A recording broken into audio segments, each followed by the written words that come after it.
2 આ બે મારીને આપણે સિલાઈ કરી દઈશું અને આપણા 3 પોકેટને જોઈન્ટ કરી દઈશું। જો આપણા 3 પોકેટ અટેચ થઈ ગયા છે। હવે આપણે આ પોકેટને આના પર અટેચ કરશું। ઓકે, જો આપણે આ મેગ્નેટ લગાડેલું છે એક બાજુ, હવે આપણે શું કરશું, આ મેગ્નેટ છે, આ ઓપન એન્ડ છે, તો આ 3 ઓપન એન્ડ જે છે ને એને આમ મૂકશું ઓપન એન્ડ તરફ। ઓકે, ઓપન એન્ડને ઓપન એન્ડ તરફ મૂકશું અને જે આપણે 1 2 3 સ્ટેચ કર્યા છે, હવે આ જે ફાઇનલ વાળું છે એટલે આપણે આનાથી કનેક્ટ કરી કાઢશું આમ સ્ટ્રેટ।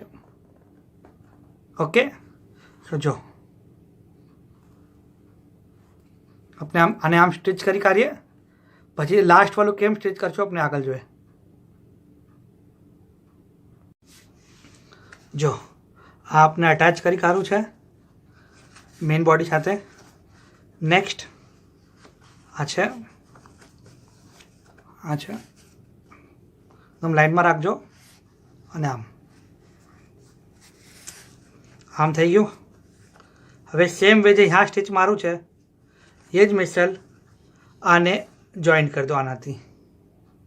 ઓકે, જો જે લાસ્ટ પોકેટ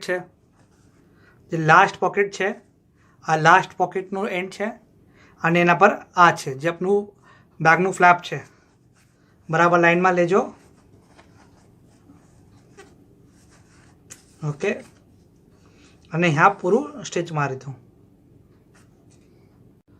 જો આપનો પૂરો પાઉચ અટેચ થઈ ગયો છે।